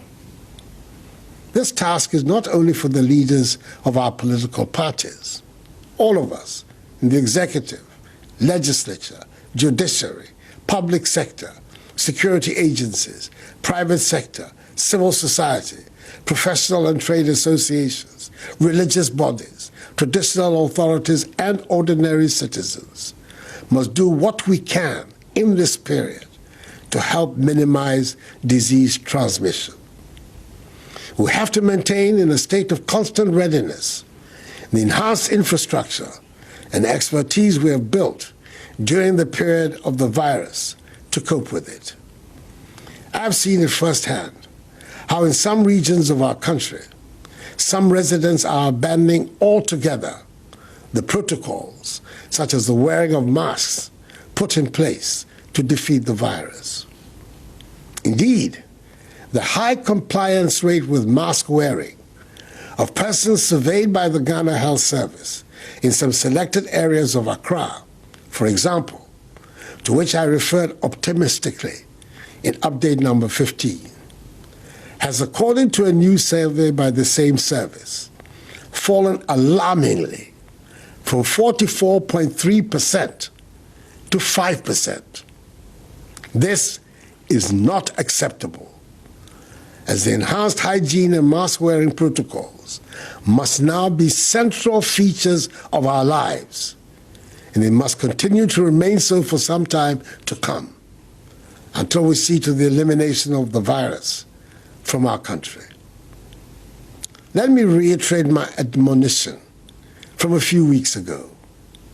Severe sanctions exist in our laws for persons who want to continue to disregard these protocols, and for those who want to endanger the rest of the population through their actions and negligence. The law enforcement agencies will, where necessary, apply these measures without fear or favor. And that was His Excellency, the President, Nana Addo Dankwa Akufo-Addo, actually delivering update number 19 on the COVID-19 scourge. But if you take a look at the screen here, you would notice that with regard to the statistics, the new cases add up to 198. Mind you, we're getting about 25 new cases per day. Now, that has shot up by quite a bit. Now, the active cases currently 1,156. That is the most recent update there. Though yesterday, when delivering his address, His Excellency the President said it was 1,139. If you look at the confirmed case tally, it's 49,202.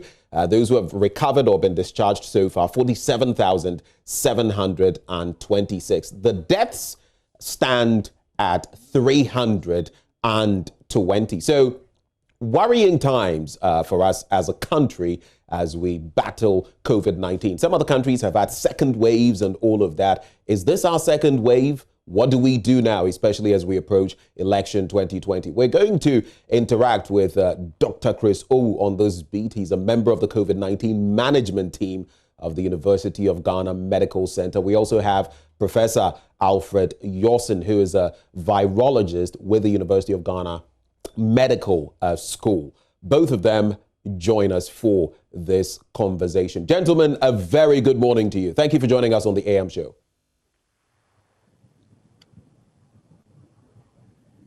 Hello. Hello, good morning. Great. Dr. Owu, Professor Yorson, just to ensure that you can hear me. Can you hear me? Do say something. Yes, I can hear you. Great. Dr. Owu, can you hear me? Yeah, I can hear you. Great. So, gentlemen, thank you for joining us. Let me start with Professor Yorson. Now, you're a virologist, and I just want to know, looking at how far we've come and now the new developments we're facing, where exactly would you situate our situation? Where do we find ourselves right now when it comes to battling COVID-19? Yes, let me make a quick correction. I am a professor in community health with a medical school, not exactly a virologist. But right. Thank you very much for that addition. So your thoughts? Yes, it is a worrying situation, especially because we know what to do and we are not doing what we ought to do. That is worrying. And the way we are going, it doesn't bode well for us. And as a nation, as a people, we should be up and doing and be each other's keeper. It is not strange. We've had to deal with this for several months, and now we know exactly what to do to contain the pandemic, and we are not doing what we ought to do. That's simply my take on this. Right. And while you say it so, you hit the nail on the head. It is so apt what you say, but in that breath, you say quite a lot as well. We're not doing what we ought to as a country. What exactly are we not getting right? Yes. At a point, we were having so many active cases. Our health providers, our doctors, nurses, pharmacists, lab technicians, each group has done tremendously well, especially those who take care of our critically ill persons. And therefore, you can see that our mortality rate relatively were or are still low. However, the measures that we need to take at the population level in preventing or avoiding people coming into contact with the condition, that's where we are losing the spirit. We are letting our guards down. Mask wearing, which has been proven to be very effective, is way down now. And unfortunately, there are so many social, political, economic activities that bring people together. And if we do not take those measures of distancing and wearing face masks as we ought to do, then that is where the challenge is. And we've been able to cope. The health system has been able to cope so far, but we do not want to unduly create the situation where we will be overwhelmed and then the consequences may be there for us.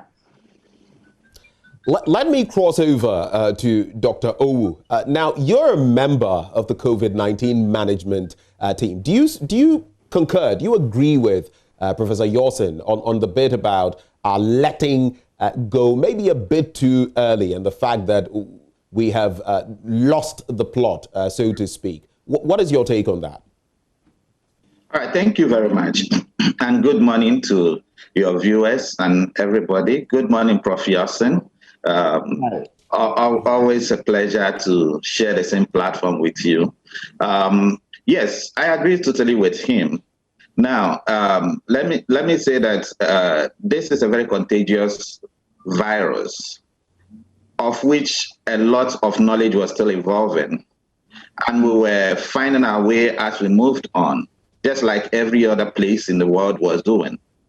Now, when the number of active cases came down, one of the things that we made quite abundantly clear was that we were not out of the woods. Why? Because it spreads from person to person, by contact, by respiratory secretions, and therefore these were the reasons why we had the peak that we had between June and August. If we do not maintain that until we have a total elimination of this virus in our population, we were going to have a situation that people who were not infected during the initial wave would be exposed immediately their guard was let down. We also made it quite clear that we were not fully aware how much immunity for those who have already contracted a virus, how long their immunity was going to last.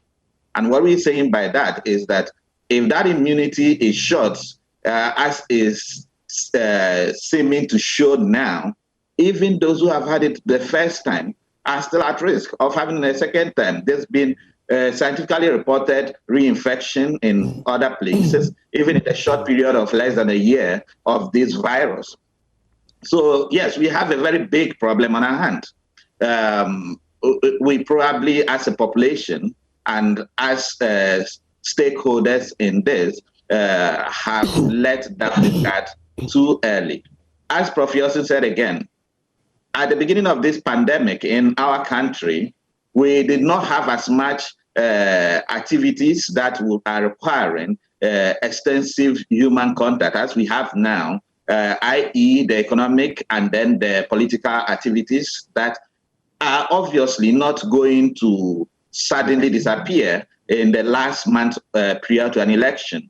Even in that situation, including situations where we had lockdown, we still had numbers that went all the way into the tens of thousands. And we had mortalities that went into the hundreds. And even that is shown to be among the best in Africa and in most places in the world. Now that we're going into an election period, now that a lot of people who have been impacted negatively economically by this are actively trying to make ends meet, we actually stand a higher risk than we did with the first wave of this virus, of this pandemic. And there is no pretending about it. There is coming a second wave. We are not in a vacuum. We are part of the world environment. As it is happening in other places, the same way we imported viruses the first time. In this case, we don't need to import it from outside our shores. It is still in our population. And we'll either take the decisions now, and it may have to be, it's not just taking the decision, but implementing the decisions, making sure that there is adherence to the protocols, to the distancing, to the mask wearing, to the hand hygiene protocols, making sure that the Veronica buckets are being used, and if they are not, people are not adhering to those, that the sanctions are implemented. If not, we're going to have a worse pandemic, a worse wave than we had in the first time. Thank you.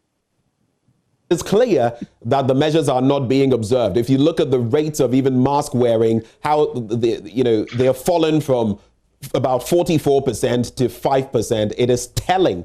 But you stated something. You said that the initial phase, is that to say that this is a second wave of the coronavirus that we have here in Ghana confirmed?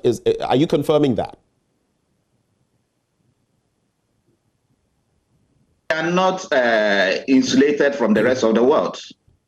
When the first wave started in China to Europe and to Northern America, we lagged behind purely because of geographical proximity and the differential travel experience of our country compared to those. When it arrived in Europe, Western Europe, and then Northern America, we said that it's just a matter of time. It's going to come to us. And it did come to us. Now, the science of it is clear that if you do not control this to negligible level where ability to transmit from person to person is totally cut out, you are going to have a second wave. And what the trend we have at the moment, although we may say it is gradual, the graph of it is very obvious. It's actually more rapid than our graph in March and April, which was a bit more slower. It's already pointing up. It took us over a month to get into the hundreds. We are already, for daily cases, in a week, we have moved from 25 to 198. I mean, that is so very obvious to anybody. We don't need a survey to tell us that this is a consequence of attitude and our non-adherence to the protocols. It never totally left us. So if we do not get this under control, a second wave does not mean that a new virus has come into our environment. It means just it is peaking again. And we can see that. 1,156 as at yesterday. It's not what we were experiencing 4 weeks ago. Right. So it's pointing up again. And we don't have a single day in the last 1 week where the number is going lower. It is just steadily going up. And the reason is because of that 5% adherence. And I dare say it's probably less than 5%. Walk through the town, walk through the market, walk through the campaigns. Nobody is wearing masks. The few who are wearing on their chin. Nobody is hand washing. Nobody is carrying a sanitizer. It's obvious that the attitude of our population and is the reason if we lose the plot, we're going to lose that plot. We really need to do something now. Yes, It does not mean that this cannot be mitigated. Right. Let me also put that clearly, because we are still at the lower extent of that.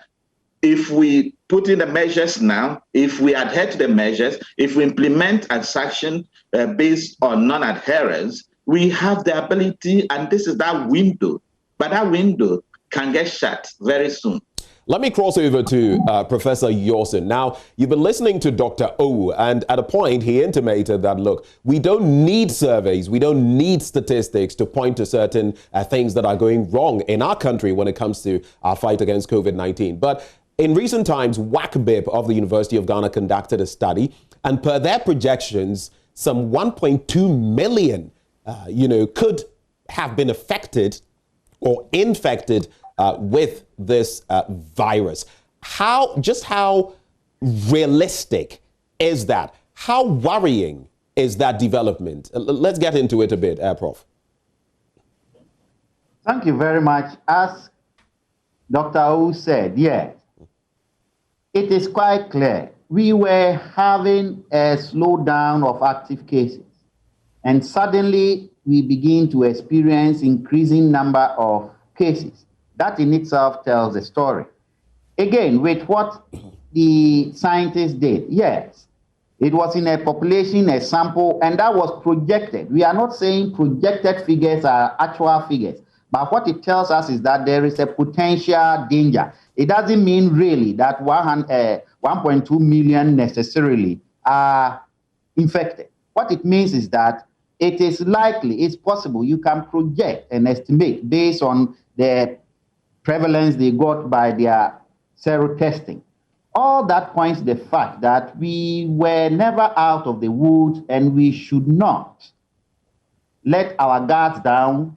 The national response, where we were actively tracing cases, active surveillance, tracing cases, and doing contact tracing is paramount. And we should go back to what we were doing late April, May this year. Other than that, as we are saying, we are in for a long haul, and it may be graver than we think. We should go back to all the active things we were doing, actively following all the cases that are tested positive for their contact. Because now we know, relatively, the numbers are fewer, and we should go back exactly what we were doing, put those health workers out there to get those contact traced, and then we can keep them if we really have to reopen those centers where we were keeping even those who were not very ill but potentially could transmit the disease. We need to go back to that. We shouldn't only be looking out for those who are severely ill and then sending them to isolation centers. We should go back to what we were doing that served us so well in the earlier months, like April, May, June. Those are the things we should go back to do at this time. Right. Now, you look at the active caseload, and the Greater Accra region has 75% of that, a very worrying trend. And the president intimated last night that if the right things are not done, we could be pushing for another lockdown, subtly mentioning that. Do you feel we could be approaching another lockdown situation even ahead of the elections? Is that a possibility?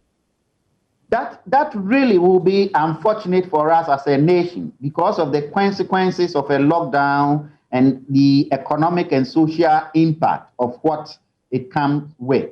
What we need to do, as we are saying this morning, is to take the bull by the horn. Let us see the police arresting people, getting them to do what they were doing, cleaning, picking up things, and let's show it on national television so that people know that not wearing the mask comes with consequences. We don't have to wait until we get to a lockdown, which in itself is not the solution anyway. We need to do the things we can do now to prevent us getting there. And all major stakeholders, leaders of political parties, leaders of economic group, market women, market leaders, these are the people we need most at this time to insist that their members observe the rules that have been put in place, and that we should see the law enforcement agencies do what is right and let the population know that your inactions come with consequences. And I believe Ghanaians will start adhering to the safety protocols again.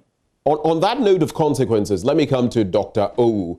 The law has so far failed to bite. You attend functions and you have politicians themselves, breaching the protocols, not observing what ought to be observed. Should we do more when it comes to the law biting? And how do we go about it? Again, the sanctions are clear as to what should be done for people who are non-adherents. Now, there's a simple reason why the law is not biting. Because the majority of the population, including major stakeholders, are not adhering. Politicians are not adhering. Health officials are not adhering. Economic group leaders are not adhering. And because of that, it makes the security agencies handicapped, even in implementing, because even the security agencies are not adhering. And that's why I said it is the attitude of the population. And that attitude needs to change now, while we still have the window.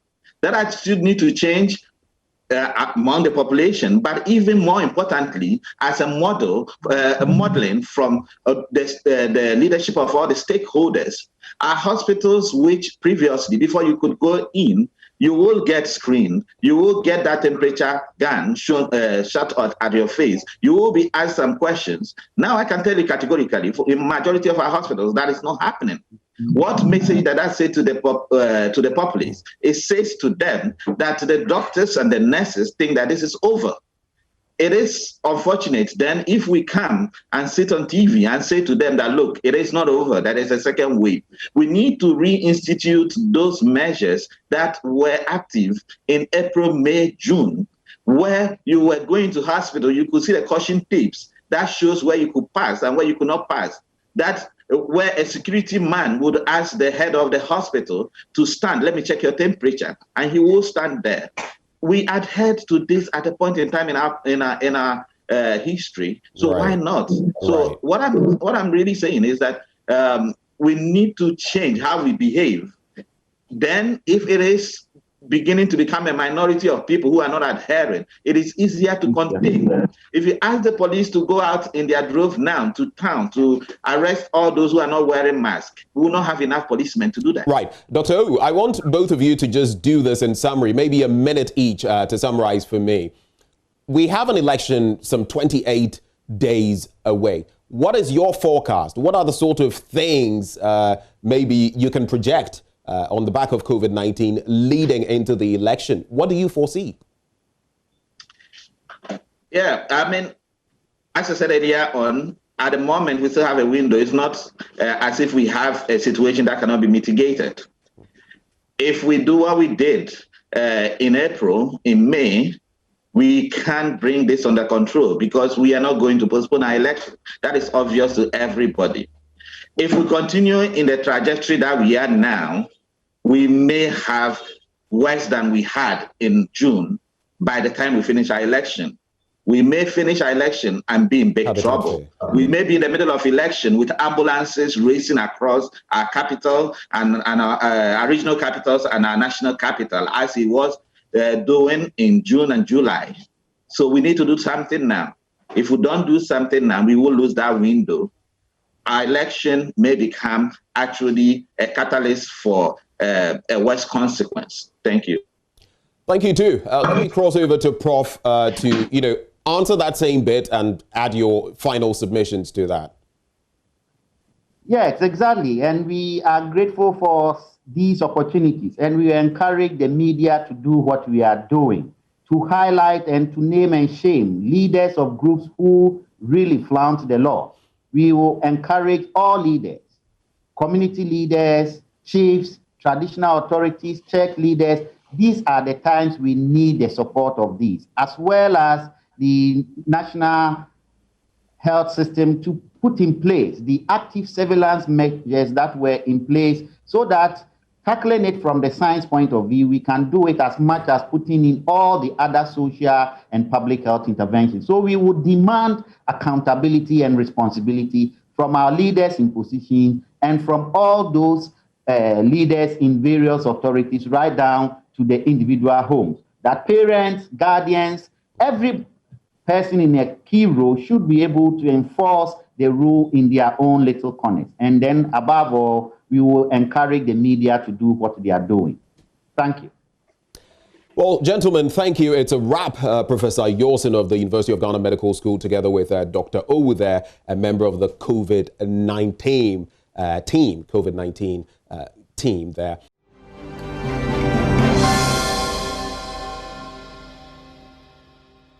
Now, yesterday was quite a bit of fun. I was at the Habitat Fair, and there's a whole lot because patrons of the 2020 Joy News Habitat Fair say their housing needs were satisfied after they visited the Accra International Conference Center for this year's event. Now, with good deals, special offers, and discounts available at a majority of the stands, potential homeowners and exhibitors left the venue of the three-day event with broad smiles like I did. Here's a wrap of the events from my colleague Maxwell Agbagba. It's the Habitat Fair here at the foyer of the Accra International Conference Center. A lot of the patrons here are getting very good deals, many of them very excited. Quite a number of testimonies I'm going to share with you later here. The foyer of the Accra International Conference Center was transformed into a one-stop shop for everything housing. Meet James. He just returned from the US. But I'm here on holidays, and you know, I have a few properties. Okay.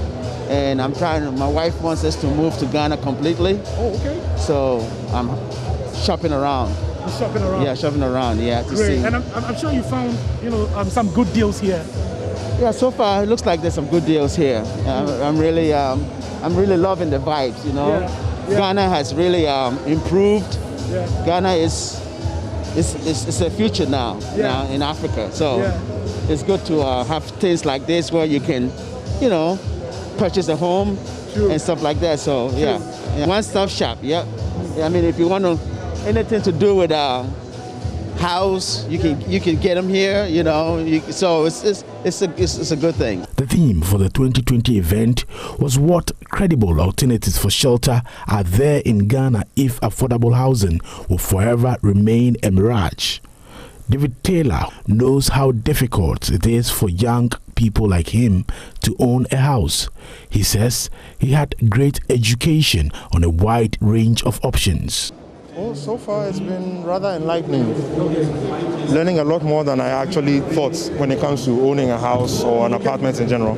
Well, like was mentioned, I want to believe every young man wants his own place at some point. So yeah, aside the general notices out there, you know, apartment for rent here or there, it's nice to know there are structures in place to allow young men to actually own some of these properties instead of just renting all the time. Okay. Yeah. So did you find some good deals here? I had a few good things from Rehoboth Properties and the Lennox. I mean, as glamorous as it may look, I mean, if you structure things well enough, you can actually own one of those. Yao Ejay says the Joy News Habitat Fair absorbs the burden many potential homeowners face.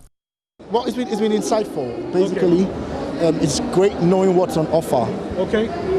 Often you probably just have conversations about getting a property without knowing what the full options are. So basically, for me, driving here today, that's my takeaway.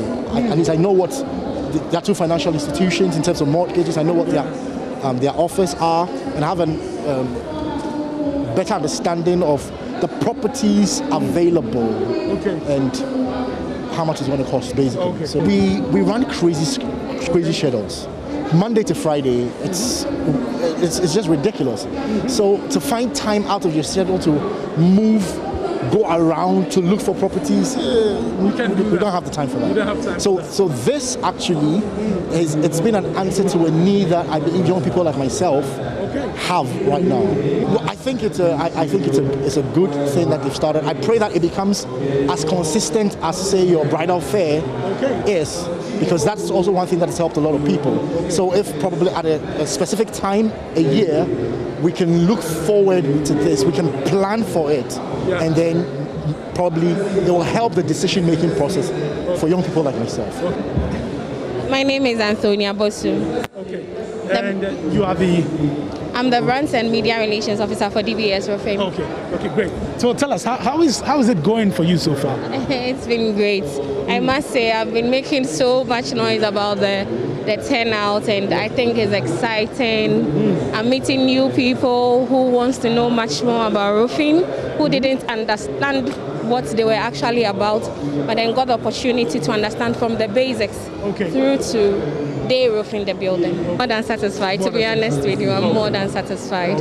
Yeah. Thanks so much. Thank you. Thank you very much. We want to say thank you to Joy News for all that, for partnering with us actually, and for us to be a part of this program. We are very much grateful, and then we hope that, in fact, we are not hoping, we are going to be a part of this every year. This is sweet. Thanks so much for talking to us. It's quite interesting. I've been here for some time now, and the explanation that is given is intriguing. So I'm think, to get more information about it. I think it's the answer to our housing problem. We see quite a number of families, here, busily having discussions with the exhibitors, finding out from them what they have on offer. The exhibitors are also quite very busy, at this point, also explaining to the patrons here what they have on offer. Earlier, I was telling you about the number of testimonies that we've heard so far here at the Accra International Conference Center. There was a lady I spoke to earlier. She told me that her uncle actually sent money, remitted money to Ghana to be used to construct a 3-bedroom apartment for him. That money was squandered by people who were put in charge. And she was tasked to come here, to come and check out the deals that are on offer here at the AICC. She came here within 10 minutes. She said she got a good offer. She called the uncle, told the uncle that, "Uncle, I have a good offer for you. So do not overthink. Let's get this done." And that's it. Maxwell Agbagba there, obviously excited, my colleague at the Joy News EcoBank Habitat Fair. Well, if you missed out, well, there still are opportunities for you to be able to catch up. EcoBank, the Pan-African bank, brought that, sponsored by GHB Properties. Experience affordable luxury. DBS Industries Limited Roofing, Papapafie.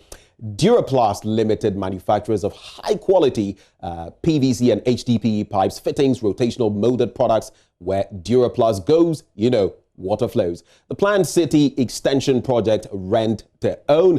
Habitat Fair, everything housing.